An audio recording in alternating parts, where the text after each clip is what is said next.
손님은 무슨, 아직도 그 일만 생각하면 열이 뻗칩니다.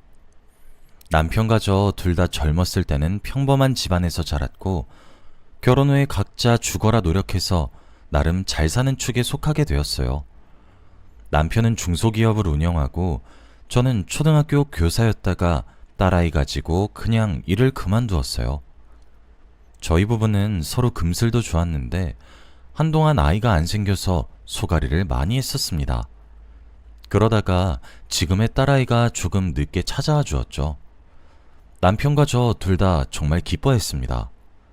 늦은 나이에 한 임신이어서 그랬는지 딸아이는 태어났을 때부터 몸이 좀 약했어요.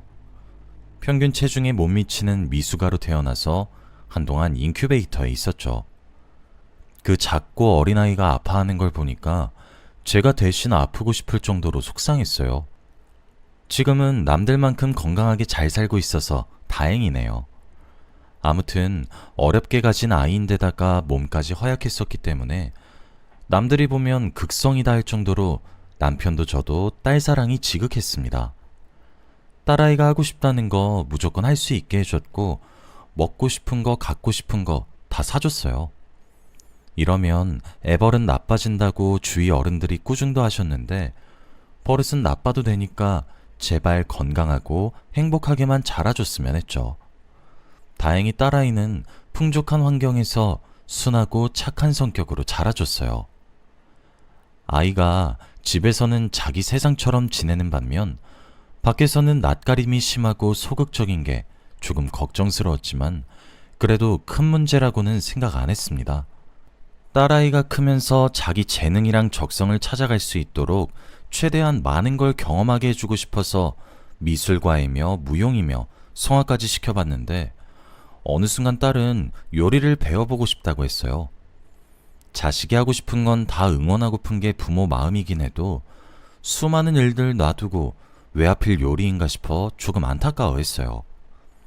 제가 옛날 사람이라 그런진 몰라도 요리는 누구나 할 수 있는 거라 생각했고 요리사란 직업은 뭔가 사회적 성공이랑 멀리 있는 것 같다고 느껴졌거든요. 혹시라도 독립하거나 시집가면 지겹도록 하게 될 텐데 왜 굳이 그걸 직업으로 삼아야 하나 싶었죠. 그러다가 딸이 저 몰래 요리학원에 등록해서 다니는 모습을 보고 딸아이의 열정이 진심이구나 싶어 제가 한 수 접었습니다. 기왕 요리사 될 거 그 분야에서 최고가 되라는 마음으로 남편과 상의 후 딸아이를 프랑스에 있는 제일 유명한 요리 학교로 유학을 보냈습니다. 생각해보면 저도 하고 싶은 일은 따로 있었는데 현실적으로 생각해서 초등학교 교사 일을 선택했던 거였어요. 저는 못했지만 딸만큼은 원하는 꿈 이뤄주고 싶어서 쉽지 않은 결정을 내렸습니다. 자식이 아무리 성인이 되었다 해도 부모 입장에서는 늘 애 같잖아요. 마음 같아선 딸 유학길에 따라가고 싶었는데 참고 얼른 딸아이 한국으로 돌아오기만을 기다렸어요. 딸이 귀국하던 날 정말 오랜만에 새 식구가 모여서 함께 저녁할 생각으로 딸아이가 좋아하는 반찬을 해서 상다리가 부러지게 저녁을 차렸습니다. 그런데 딸은 웬 남자 외국인과 함께 집으로 돌아왔어요. 아무리 사회가 개방적으로 변했다지만 모르는 남자를, 그것도 외국인을 집에 데리고 와서 남편과 저는 얼어붙었죠. 딸아이가 어색하게 웃으면서 미리 말 못해서 미안하다고 유학 중에 만나 2년 동안 만나고 있는 남자친구라고 말하더군요. 그동안 언질 한번 없더니 저 몰래 2년 동안 누굴 만나고 있었다는 사실에 깜짝 놀랐습니다. 게다가 딱 봐도 딸아이보다 나이가 좀 있어 보여서 몇 살이냐 물으니 딸아이보다 9살이나 많다고 하더군요. 제가 듣기로는 서양인이 동양인보다 노화가 빠르다고 하던데 9살이나 더 많다니 좀 탐탁지 않더군요. 저희들 다 당황스럽기는 해도 일단 예의는 차려야 하니 딸아이의 남자친구라는 사람을 식탁으로 안내했죠. 넷이서 다 같이 밥을 먹는데 딸의 남자친구는 숟가락을 쓰는 건지 마는 건지 밥을 몇 톨인지 셀 수 있을 정도로 깨작깨작 먹고 젓가락질도 못하는지 반찬을 식탁에 이리저리 떨어뜨렸어요. 아무래도 외국인이니까 어쩔 수 없겠구나 싶어 포크를 가져다 주니 포크로 제가 담근 나물을 푹 찍어서 먹는데 표정이 일그러지다가 몇 번 씹다가 휴지에다 뱉어버리는 겁니다. 솔직히 여기서 좀 기분 상했어요. 아무리 외국인이라 쳐도 밥상에서 지킬 예절은 어느 나라나 다 비슷할 거 아닌가요? 최소한 밥 먹다가 그걸 만든 사람 앞에서 뱉는 게 예의 바른 행동이라고 가르친 나라는 없겠죠. 혹시나 제 나물이 문제인가 의심하는 분들도 계실 것 같은데 나물은 괜찮았어요. 남편도 딸아이도 다 잘 먹었거든요. 게다가 딸의 남자친구는 나물뿐만이 아니라 제가 한 모든 반찬을 집어서 냄새만 조금 맡다가 입에 대지도 않고 다시 내려놓더군요. 제가 한 음식이 무슨 애기 똥 기저귀인 양 굴더군요. 딸의 남자친구가 하는 행동 때문에 식사 자리 내내 공기가 어색했습니다. 딸은 어떻게든 이미 기분이 상해버린 저를 이해시키려고 노력하고 남편은 용기 내서 딸의 남자친구에게 말을 거는데 딸의 남자친구는 멋씹은 표정으로 입을 꾹 다물고 있더군요. 그것 때문에 딸에게 혹시 남자친구가 한국말을 아예 못하냐고 물었는데 그것도 아니래요. 웬만한 일상 표현은 다 할 수 있을 정도로 능숙하다는 거예요. 결국 일부러 남편의 말을 무시하고 있는 거란 결론이 나더군요. 그날 딸의 남자친구가 돌아가고 딸은 더 기절할 만한 얘기를 꺼냈어요. 사실은 그 남자와 결혼하고 싶어서 오늘 저희에게 소개시켜 준 거라고 하더군요. 딸이 좋다는데 어쩌나 싶다가도 정말 그 남자만큼은 싫더라고요. 당장 오늘 하루만 봤는데도 도저히 딸을 행복하게 만들어줄 것 같지 않았어요. 딸에게 다시 생각해보라고 해도 딸은 그 남자가 좋다고 고집을 피우더군요. 제대로 된 연애를 못 해봐서 누가 봐도 별로인 사람을 좋다고 데리고 온 건지 답답했죠. 솔직히 딸의 남자친구는 객관적으로 봤을 때 콧대도 높고 키도 큰데다 미남이긴 했어요. 근데 결혼해서 평생 얼굴만 뜯어먹고 살 순 없잖아요. 딸애 보고 남자친구가 뭐 하는 사람이냐 물으니 그림 그리는 사람이라던데 요즘 세상에 화가가 어떻게 밥 벌어먹고 사나요? 혹시 몰라 남자친구 쪽 부모님은 만나봤냐고 하니까 딸이 망설이다가 대답하더군요. 엄마, 그 사람 부모님 안 계셔. 그러니까 고아라는 거예요. 어렸을 때부터 부모님이 안 계셨고 보육원에서 자랐대요. 정말 미치고 환장할 노릇이었죠. 솔직히 눈에 넣어도 안 아플 딸아이 누가 데려가든 아까워 죽겠는데 고아에 가진 거 하나 없는 외국인이랑 결혼한다고 하니 속이 터졌어요. 그나마 남편은 저보고 진정하라고 아직 한 번밖에 안 만나보지 않았냐고 몇 번 더 보고 판단해도 늦지 않다고 말하더군요. 사실 몇 번을 만나봐도 첫인상과 조건이 너무 별로라 시간 낭비나 다름없을 것 같았어요. 몇 번을 만나든 전 무조건 반대할 생각이었습니다. 그런데 일이 제가 생각했던 대로 무조건 풀리진 않더군요. 딸이 임신을 해버렸어요. 제가 반대한다는 걸 알고 일부러 그런 건가 싶어 순간 화가 나서 너 지금 엄마한테 임신으로 반항하니? 생명이 장난이야? 하고 다그쳤어요. 그랬더니 딸은 아니야 엄마 하늘에 맹세코 나 진짜 조심했어. 이상하다 이럴 리가 없는데 이렇게 말하면서 자기도 당황해하더군요. 거짓말인 것 같진 않았어요. 이미 생겨버린 생명을 어찌할 수 없는 노릇이라 결국 동네 창피하지 않게 울며 겨자 먹기로 딸아이의 결혼을 서둘렀습니다.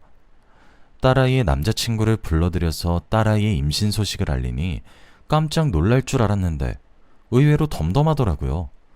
그걸 넘어서 그럴 줄 알았다는 듯이 묘하게 웃기까지 했죠.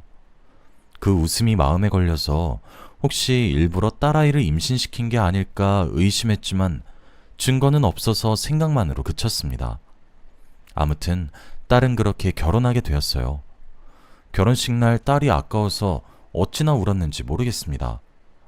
남편이 그만 좀 울라고 모르는 사람이 보면 초상집인 줄 알겠다고 할 정도로 많이 울었죠. 결혼하고 아이 낳을 동안은 딸의 부부를 저희 집에서 데리고 살기로 결정했습니다. 임신하는 바람에 주방에서 일하는 건 위험하니까 직장에 다닐 수도 없을 거고 그렇다고 사위가 이렇다 할 경쟁력이 있는 것도 아니었으니까요. 아무래도 딸애가 서둘러서 결혼한 데다 상대가 외국인이다 보니 주변에서 많이 궁금해했는데 체면이 있어서 차마 사실대로는 말 못하고 사위는 프랑스에서 유명한 갤러리를 운영하는 예술가라고 대충 둘러댔어요. 하지만 예술가는 개뿔. 사위는 딸과 결혼하고 아무런 경제활동도 안 했고 그림도 그리지 않았어요. 나중에 알고 보니 그림도 말이 좋아 그림이지 관광지 같은 데에서 푼돈 받고 사람들 초상화 그려주는 일로 겨우 벌어먹고 살았다 하더군요. 사위는 이대로는 안 될 것 같았는지 남편과 제게 앞으로 진지하게 그림을 그려볼 생각이라고 말하더군요. 뭐 아무것도 안 하고 백수건달처럼 지내는 것보다야 뭐든 하는 게 좋겠다고 좋게 말해주긴 했는데 다음 말이 압권이었습니다. 그림을 그리려면 작업실이 필요하다고 아파트를 하나 해달라는 겁니다. 너무 뻔뻔하게 요구해서 진짜 한 대 걷어 차주고 싶을 정도였는데 어쨌든 나중에 아이 낳으면 딸과 사이도 분가하긴 해야 할 테니 그거 생각해서 남편이 가지고 있던 40평짜리 아파트 하나를 증여해 줬습니다. 그렇게 자기 인생에 욕심 많던 딸아이는 임신해서 아무것도 못하고 있는데 쥐가 뭐 예쁘다고 아파트까지 달라는 사위 신부가 괘씸했죠. 딸아이 출산을 앞둔 어느 날 미리 축하하는 셈치고 사위도 포함해서 온 가족이 레스토랑에서 밥을 먹고 있었습니다. 그런데 테이블 위에 올려둔 사위폰에 전화가 걸려왔죠. 화면을 보니 국제전화였는데 그걸 본 사위의 표정이 묘하게 굳는 겁니다. 딸아이도 사위를 보고 웬 국제전화? 당신 친구나 뭐 아는 사람 아니야? 하고 묻는데 사위는 의심스러울 정도로 손사래를 치면서 에이, 나한테 전화할 사람 없어 하면서 전화기를 아예 뒤집어서 전화를 무시하더라고요. 이때 뭔가 사위가 의심스럽단 촉이 왔는데 이후로는 별다른 일이 없어서 자연스럽게 까먹게 됐네요. 딸은 아주 예쁜 여자아이를 낳았어요. 혼혈이 예쁘긴 예쁘더라고요. 갓난아기인데도 쌍꺼풀이 짙고 속눈썹이 진하고 길어서 나중에 커서 남자 여럿 울리게 생겼더라고요. 처음에는 딸아이 임신이 반갑지 않았는데 막상 태어난 손녀를 보니 너무 예뻐서 제가 계속 안고 다녔어요. 근데 사위는 태어난 자기 딸을 보고도 몇 번 대충 안아주고는 말았어요. 딸이 태어나고 집에 돌아온 후에도 사위는 그 잘난 예술한답시고 거의 하루 종일을 작업실에 틀어박혀 있었고 어떨 땐 집에 안 들어오는 날도 있었습니다. 모든 육아는 딸아이가 독박으로 뒤집었었죠. 딸이 집에만 머물면서 손주를 돌보고 하니까 자기 인생이 너무 지루한 것 같다면서 아이가 밉진 않은데 솔직히 너무 답답하다고 제게 털어놓더군요. 그래서 기분 전환할 겸 손녀는 내가 볼 테니 딸 보고 친구도 만나고 외출도 다녀오라고 했어요. 그런데 딸이 오랜만에 친구 만난다고 외출한 사이에 사위가 집으로 돌아와서 딸이 없는 걸 확인하자 저보고 신경질을 내는 거예요. 장모님, 유진이 어디 갔어요? 아니, 애엄마가 애는 안 보고 대체 어디 간 거예요? 외국인이라 한국보다 더 개방적일 줄 알았는데 사위를 보니 꼭 그렇지만도 않더군요. 제가 사위에게 아니 애엄마라고 친구 못 만난다는 법이 어딨냐? 걔도 오죽 답답했으면 그랬겠어? 해난 내가 돌볼 테니까 나가서 바람 쐬고 오라고 했어. 라고 말하니까 사위는 맘에 안 든다는 표정을 하고 다시 뒤를 돌아 집을 나가더군요. 결혼한 지 얼마나 됐다고 사위는 아예 상전처럼 굴었죠. 처음에는 이 정도였는데 갈수록 딸을 향한 사위의 의처증이 심해지더라고요. 거의 10분에 한 번씩은 전화와서 딸이 어디 있는지 확인하고 그걸로는 못 믿겠다면서 아예 뒤에 배경까지 나오게 사진도 찍어서 보내라고 했죠. 심할 땐 딸이 영상통화를 걸어서 사위에게 그만 좀 하라고 이젠 믿을 거냐고 말하는 걸 본 적도 있었어요. 사실 손녀는 제가 집에서 보면 되는 거였는데 딸애가 일을 시작하지 못하는 것도 전부 사위의 의처증 때문이었죠. 혹시나 먼 타국 땅에서 처가살이하는 게 스트레스라 그런가 싶어 부부끼리 있으면 좀 나아질까? 이참에 작업실로 준 아파트에서 둘이 분가하는 건 어떻냐고 했는데 딸은 나쁘지 않은 것 같다고 고민해보는 반면 사위는 죽어도 싫다고 하더군요. 솔직히 의처증도 의처증 나름이지 사위가 딸을 사랑해서 그러는 것도 아니었어요. 갈수록 딸과 손녀를 신경 쓰지 않다고 있다는 티가 났죠. 하루는 딸이 결혼기념일이라 나름대로 부부 사이를 개선시키려고 사위에게 깜짝 선물 겸 만반의 준비를 했어요. 도움이 되고 싶어 남편과 저도 손녀를 데리고 호텔을 잡아서 집을 나왔거든요. 아무래도 둘이서만 있는 게 좋겠다고 생각해서요. 다음날 새벽에 집에 들어가니까 딸이 자기 방 안에서 혼자 울고 있는 거예요. 이게 무슨 일인가 싶어 영문을 물으니 사위가 아예 집에 안 들어왔다는 겁니다. 아무리 그래도 그렇지 10년, 20년 같이 산 부부도 아니고 어떻게 결혼기념일을 깜빡할 수가 있나요? 알면서도 집에 안 들어왔으면 그건 더한 놈이고요. 도저히 이놈을 용서할 수가 없어서 그 길로 딸과 함께 바로 사위가 있을 것 같은 작업실로 향했습니다. 꼭두 새벽이라 아직 자고 있나 싶어 따로 초인종은 안 누르고 들어갔어요. 원래 저희 남편이 소유하고 있던 집이라 도어랑 마스터키 여분을 가지고 있었거든요. 집안은 죽은 듯이 조용했습니다. 아직 자는가 싶어서 조심스레 안방으로 향했어요. 더블베드에 이불을 덮고 누워있는 형체가 보이길래 순간 딸은 상심했는데 이놈은 속 편하게 퍼질러 잠이나 자는구나. 그동안의 울분이 쌓여 이불을 휙 집어던졌습니다. 그리고 딸과 저 둘 다 못 볼 꼴을 보고야 말았어요. 사위는 어떤 여자와 함께 있었어요. 믿을 수 없는 광경에 깜짝 놀라 둘 다 얼어버렸습니다. 한마디도 하지 않았죠. 저는 저보다도 딸이 받았을 충격을 먼저 생각하며 이걸 어떻게 수습해야 하나, 내가 보고 있는 게 현실인가 상황 파악을 하고 있었습니다. 그런데 딸이 갑자기 자기 핸드백에 챙겨 다니는 물통을 꺼내더니 그 안에 들어있는 차가운 커피를 세상 모르고 자고 있는 두 사람에게 끼얹는 게 아니겠어요? 갑자기 커피 세례를 받은 두 사람은 벌떡 일어나더군요. 사이놈은 자기 눈앞에 저희 모녀가 서 있으니 눈만 뜨고는 아무 말도 못하고 그 옆에 여자는 상황 파악을 덜 됐어도 창피한 건 아는지 뒤로 몸을 숨기더군요. 그동안 순하고 화 한 번 제대로 못 내던 여린 딸이 그렇게 언성을 높여 소리 지르는 건 처음 봤어요. 이 미친놈아, 너 대체 뭐하는 놈이야? 집에서 너 기다리는 와이프랑 애 생각은 안 나든? 그동안 가진 거 없는 놈 우리 집 재산으로 먹게 살게 해줬더니 이딴 식으로 뒤통수를 쳐? 그런데 그 말을 들은 여자가 영문을 모르겠다는 표정으로 사위에게 이게 무슨 소리야 오빠? 나보고 미혼이라고 했잖아. 근데 이 사람들은 뭐야? 라고 되묻는 겁니다. 딱 봐도 사이놈이 결혼한 사실을 숨기고 외도한 것 같더군요. 가지가지 한다 참.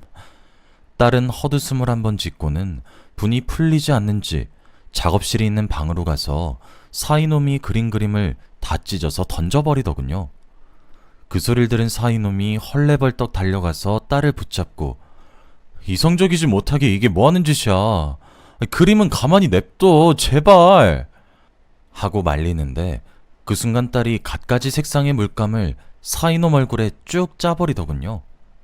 이성은 얼어 죽을 이성. 그래서 넌 이성적으로 바람폈냐? 딸은 더 난리를 쳐놓으려다가 제가 더 이상 사이놈 꼬라지 보고 있기도 싫어 끌고 나왔어요. 딸과 함께 집 가는 차 안에서 한마디도 안 하다가 집 도착하자마자 딸이 절 붙잡고 펑펑 울더군요. 곱씹어 생각해도 너무 황당하고 이런 경우 없는 일이 다 있나 싶어 욕도 안 나오는데 그런 와중에도 딸이 제일 안쓰러워 저까지 눈물이 터져나왔어요. 소식을 듣고 분개한 남편이 당장 아파트에서 사이놈 내쫓고 자기랑 친분 있는 법조인 소개해서 소송을 준비했어요. 그나마 다행인 건 아파트를 증여할 때 혹시 몰라 명의를 딸 이름으로 해놓아서 아파트 건은 처리하기 쉬웠다는 거죠. 그리고 사위와 함께 있던 그 여자에게서 저희 번호는 어떻게 알았는지 나중에 연락이 오더군요.